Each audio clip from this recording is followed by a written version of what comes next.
In 2007, 2008, I had the privileged opportunity to design a campaign that would ultimately elect Barack Obama as the President of the United States. Thank you. Thank you. The small design team and I had the responsibility of designing everything in front and behind the then junior senator from Illinois. It included everything online and offline, including a website which used the benefits of technology to bring us together toward a common purpose. At the campaign, we believed we could fundraise through small donations from millions of Americans to organize a ground effort that's never been seen before in American politics. We also believed that this campaign was not about Barack Obama the man, but about we the American people. It's this very idea, the people, that our democracy was really founded upon. And it gave us all a voice in the election. In 2008, within the United States, we were once again hopeful for a new day, a chance to perfect our union and witness history. But this wasn't created out of thin air.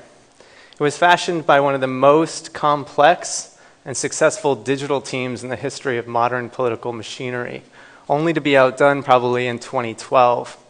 The strategy was intended to persuade, activate, localize, represent a major portion of the American population. The power of this hard work, not only by the team in Chicago, but around the United States and really around the globe, was symbolized in a basic mark, which resembled the hope that comes from a new day.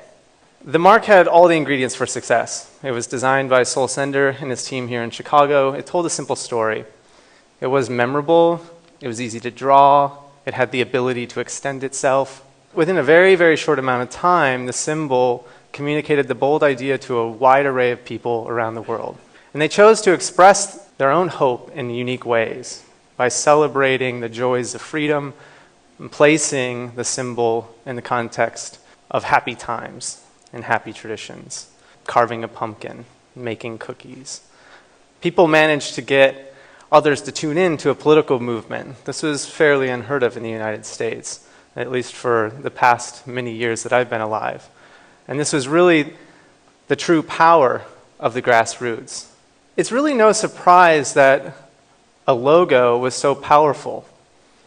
If you think about it, these symbols are everywhere. They're all around us. Logo marks define a brand, they define a product, a service, and ultimately, they begin to define us, our preferences, our allegiances, and our beliefs. But it's not just corporate logos that surround us. We also have signposts that guide us through everyday life. They keep us out of harm's way. It allows us to interact and share our experiences with the world. It was this fascination of the power of symbols and my desire to better understand communication that led me to my next big undertaking, the creation and organization of the world's visual language. For over 20,000 years, it is known that humans have communicated via these symbols through a pictorial form or drawing representations. They too were able to share their experiences of the world, the things they saw, the things they witnessed through these types of symbols. But over time, the picture-based representations morphed into ideographic-based representations. Here you can see a pictograph of a tree, the ideographic form of a tree next to it in Japanese kanji, and the grouping of those trees to illustrate a forest. The evolution of a pictograph to an ideographic form, it made for a bit more simplified and efficient means of drawing. It was a time-saving technique. Through time, they were wanting to make sure that they were able to save a little bit of time in drawing these characters. But ideographic writing wasn't without its flaws.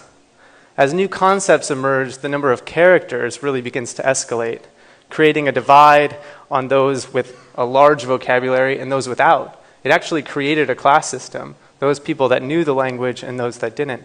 From ideographic writing systems really began to listen to the spoken word. In Japan, it's known that men were taught how to read and write while women were left out. And maybe in a fit of rage, women decided to just start listening to how the men spoke. And they started listening to each syllable that was used in the spoken language. And throughout time, and through hearing this, they formed their own alphabet. This is known as hiragana. And the form of writing is known as syllabic, by listening to each syllable of a word and then forming characters to represent those. Though syllabic writing decreases the number of characters one needs to remember, it increases the number that you need to write. Interestingly, in Japan today, they often mix these two forms of language. They mix the written form, the hiragana form, the ideographic form, and the syllabic form. So cue the next innovation in our writing system, which is known as phonetic. We can thank the Phoenicians for that. They were furthered by the Greeks and now adopted by the Romans. Here we completely untied the character from any semantic meaning whatsoever. So now a single character is meaningless, whereas the two character combinations of those start to form the words that we hear. So throughout history, we've had but 4 major innovations in writing. Think of all the technological innovations we've had. We've only had 4 major innovations in our writing systems. And in time, this has defined our borders, our cultures, and the people we share a common understanding with. As our world shrinks and our cultures collide, the need for a system of communication that transcends borders, that delivers information clearly and concisely, that can convey even very abstract ideas, becomes ever more apparent and ever more important. For globalization quickly erases our borders, and when people are divided, symbols often step in to save the day. As an example of this, you can take a look at the work of Gert Arnst and Otto Neurath. They were developing a language known as isotype. Its primary use was actually to help teach children. They furthered it by using their language to help communicate what was happening in the world around them. By combining symbols with a little bit of quantitative information, they became the early pioneers of what we know today as infographics. And with World War II taking over much of Europe, they could use their method to actually communicate to a continent of people that all spoke very, very different languages. Another example is in 1974. As air transportation was on the rise, globally, the AIGA and the United States Department of Transportation started creating a set of symbols to simplify the woes of international travelers. Other countries have since adopted this language or established their own slightly varied symbol language to help people commuting. We see this in all of our airports today. You see, our visual language simplifies the most basic element of being human. It's the desire to arrive at a common understanding. Even when language isn't an option, we have some form that can actually help us communicate with something so important, something so valuable to humankind. You would think that we would need some single reference to organize it. The verbal language has been organized by dictionaries, but the visual language has never been organized. It's been very underserved. So this is really our motivation for creating the Noun Project. The Noun Project is a visual library of symbols and icons. It's been our mission to create, collect, and enhance the world's visual language, just to focus on those small little icons and characters that guide us through life. With that, I'll show you a little video. In the beginning, humans created symbols. Symbols that explained their world, recorded history, and stood the test of time. Then we created languages and things got complicated. Many words, one symbol. Symbols have shared culture and spurred innovation. They've helped us understand the universe and make our planet a better place. The Noun Project community is building a global visual language that is helping to unite the world. A language understood in New York, in Tokyo, Bangladesh, and Brazil. A language that allows quick and easy communication no matter who you are or where you are. A language that connects people and saves lives. A language that encourages progress and inspires hope and equality. We are building a silent language that speaks louder than words. A silent language visible to the world. One word, one symbol at a time. The Noun Project. Say something. Thanks. That was Roman Mars from 99% Invisible who did the voiceover, which was, we were really thankful that he participated. It was great. We launched that video at the time in which we launched our version 3 of the Noun Project. In a short amount of time, in about 2 years, we've launched 3 different versions of this site with the plans to launch a 4th version very, very soon. In a short amount of time, this project has become a valued resource by designers, architects, artists, educators, with applications ranging from helping children learn a foreign language to helping executives make better PowerPoint presentations. But we didn't get here out of thin air. We actually had to start somewhere. And starting is oftentimes the most difficult. We started with things that were already in the public availability, things that were in the public domain that we could already use. This actually made up the collection at the very beginning. We just made that searchable, easy to find, and very, very easy to download. But in order to grow a collection, we were very, very clear that we needed to actually get the help of the community, to get people to actually upload symbols. People like Adam Whitcroft around the world are contributing to this language, sharing the symbols to help others communicate. And this is happening in the thousands, tens of thousands. We're receiving submissions from around the globe. Currently, the majority of our symbols are licensed under a Creative Commons by attribution, allowing people to use it for any purpose as long as they attribute the designer. We understand that attribution is pretty hard, difficult sometimes, maybe laborious if you're making a t-shirt or a PowerPoint presentation. So we've also added the ability for people to purchase an icon, which 50% of that rev share goes to the designer and the other 50% to the Noun project to continue the development of what we're doing. One thing that comes from a community of people uploading all their various ideas in many different languages from many different styles, we get a large amount of representations of a single one. But one of the nice things that we've been able to develop through our platform is that we can ultimately begin to determine and understand which icons are most used in which regions, which ones maybe are more meaningful of a particular concept in China than they are in the United States, which ones are used more in Europe than, say, for example, in Brazil. This is an incredibly helpful look. Through analytics and data, we can start to really understand how this language is being used.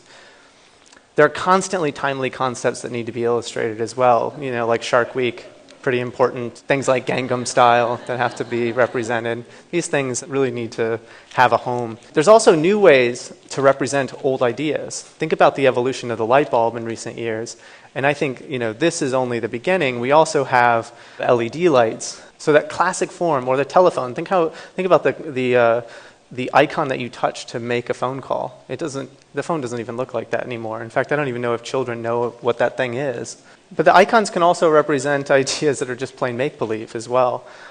We oftentimes have these symbols that through time show us things of Star Trek or Star Wars or mystical unicorns.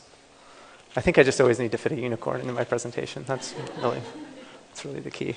But it's not all fun and games. Last year, we teamed up with the United Nations to create a set of humanitarian symbols for the public domain. Symbols that can be used around the world in developing countries for needs that maybe wouldn't come in most icon sets or in most graphic visual languages. We knew that these were ideas and issues that people on the ground were struggling with. And so through about 6 months worth of work and working with the UN, we were able to help develop and release this set of amazing icons that people are using and downloading around the globe. And similarly, we've been hosting iconathon events, which are basically design charrettes intended to bring people together to develop new symbols that could ultimately solve problems. This photo was taken at the American Red Cross in Washington, D.C., where we teamed up with the Global Disaster Preparedness Center. That's a really hard word to say. In that effort, we basically started to sketch. Drawing these basic crude sketches, we were able to start developing much needed concepts. And some were more crude than others. That sketch is pretty refined. And so we're teaming up people that have the abilities to draw, designers, and those that don't. And having it kind of in one room, that group of people, that sort of skill share really begins to escalate what the results are. And we resulted in symbols like Skillshare, food shortage, search and rescue team. Really, beautiful symbols, but also something that's going to be incredibly helpful for the American Red Cross in their efforts as they battle conditions around the globe. We found that by making these events open to the public, like I'm saying, it really creates a great amount of dialogue between designers and non-designers. And this is something that I stress because I think that way too often designers and non-designers don't like sitting in the same room with each other. Designers like to talk about design stuff, and those non-designers get slightly agitated or afraid that they can't draw or sketch. And I think that there's a great amount of product that can be yielded from the two parties working together in a much closer way. But the collection isn't intended merely for this physical world, things like the American Red Cross or even necessarily the private sector or nonprofit sector. It's also very important that we start building and organizing the language for an increasing mobile world. This language is playing an ever more important role in our mobile phones and websites. If you think about it, I'm guessing that you probably cannot interact with your phone without touching a single icon. right? And it makes sense. These symbols allow us to communicate a lot of information in a very, very small place. Similar to how kanji was used as a kind of shorthand in the Japanese language, as we talked about a little bit earlier. Symbols and icons are becoming kind of the shorthand of our digital experiences. Emoji is a Japanese ideogram. Emoji meaning letter, and E meaning picture. So a picture letter. Interestingly, iEmoji is one of the most popular and downloaded applications in all of iTunes. Applications like Path and Line are really paving the way for a visual mobile messaging system. And through the use of pictocons and emoticons, these things need to be organized in some way. But I think we still have to reach for a far more universal form of communication. We're still way behind on one key part of being a globally connected world. The thing that separates us most is still our language. We have no idea what this individual is actually trying to say, right, without a working knowledge of Arabic. We might be able to read the word Facebook, but the core of his message is completely cryptic to us. But what we do know, luckily, is that the individuals surrounding him are using a symbol that is universal, the universal symbol to communicate peace. Symbols have been and will be an incredibly powerful form in communication. And with new concepts in medicine, technology, and the humanities on the horizon, I can guarantee that there's going to be a place that this language can call home. Through the benefits of technology, we can really help to bring more of us together through a common purpose and a common language that we can all build together. Thank you.